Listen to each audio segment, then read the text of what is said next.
Kit's Rebellion by C.J. Grant, published by Bowker, 2020. The year is 2043. Flesh-eating monsters are real. Militia duty begins at 16, and the contenders in the fight ring are the new rock stars of the world. 21-year-old Kit O'Brien grew up as an orphan in a survivor camp, fighting alongside the militia to keep the last of humanity alive. But as the final vestiges of the infected die out, bloodthirsty raiders soon become a bigger threat, and while the militia's attention is diverted outside, Kit discovers something much worse lurking within the walls of her camp. As the camp's governor descends into madness, those in the fight ring are forced to kill each other for the entertainment of the crowd. Kit soon finds herself at the center of this circus, fighting for her life against those who used to be her friends. Things only get worse when she uncovers a dark secret. Someone is breeding a new crop of zombies. With the future of the camp resting on her shoulders, Kit must stay alive long enough to unmask the one behind this new threat.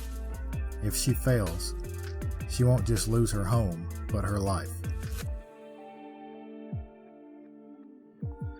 This was an enjoyable read that held my attention throughout. It's always nice to take a break from my normal type of reads and jump headfirst into a dystopian future.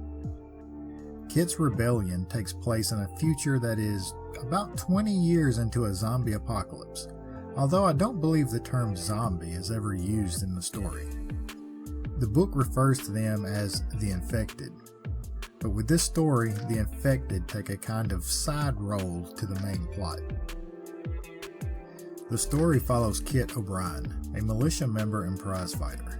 The militia protects Camp Craft, the main camp in a confederation of camps surviving in a post-pandemic world. Although they are referred to as camps, think of them more as forts, each one housing a few hundred in population. We follow along with Kit through her daily activities, and for the most part the book seems to be more of a memoir of her activities rather than a true story with an actual plot. I remember thinking that about 2/3 of the way through the story, but it never really distracted me from reading on. The structure of the world, the characters, and the political craziness of the camps were enough to keep me interested in turning pages. Rest assured though, there was a plot, and the last chunk of the book starts to slowly reveal it, reminding you of different events and things the reader has encountered along the way and bringing it all back together. The story itself is structured around the militia duties of the camp and their moonlighting as contenders in MMA-type events for night's entertainment. There's no money in the world. Everything is done off trade, and the contenders earn precious commodities needed for more valuable trades. It's just part of life. There are very few people around that still remember the way the world was before the infected, so the contenders don't know anything different.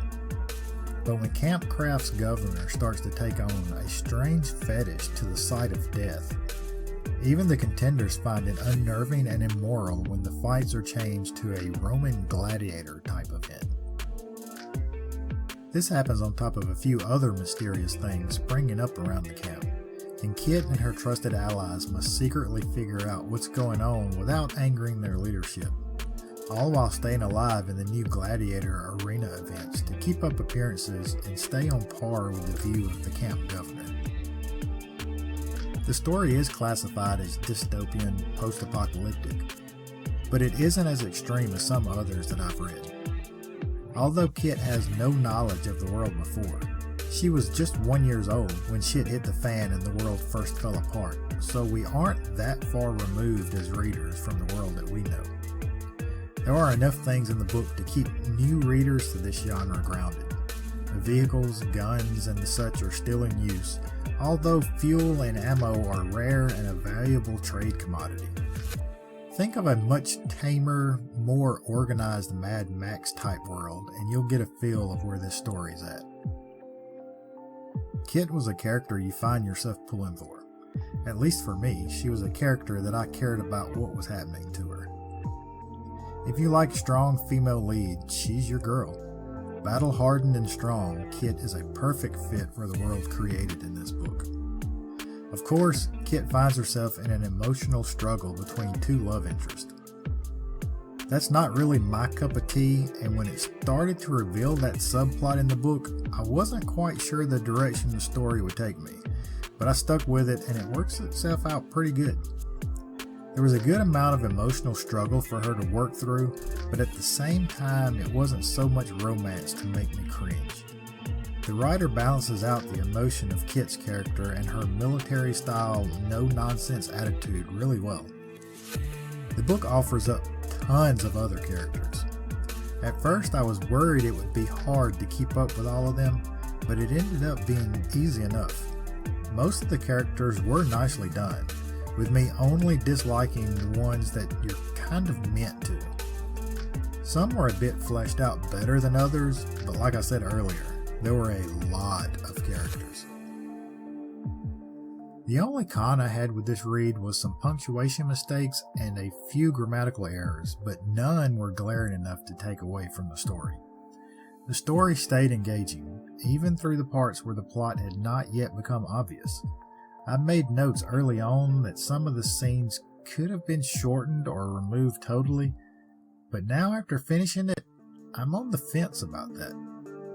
By the time the plot became set, those earlier scenes were kind of needed. Maybe. I'm still on the fence about that, so I'll just leave it be. Even the questionable scenes were enjoyable, and things do wrap up pretty well. I'd rate Kit's Rebellion at a solid 3.5 stars, if not 4. I do dabble with dystopian novels, but it isn't my main go-to genre, so my basis of comparison may be a bit limited. All in all, though, I did enjoy it, and thought highly enough to include it here. In case anyone hasn't figured out my format yet, I only review books that I would rate 3 stars and above, with a rare exception here and there. If anyone out there has read Kit's Rebellion, let me know your thoughts on it. Is my opinion on it solid, or am I off base with it? What dystopian post-apocalyptic books would you recommend? That's a genre I do need to dabble a bit more in. Until next time, find yourself a good book and enjoy a break from reality.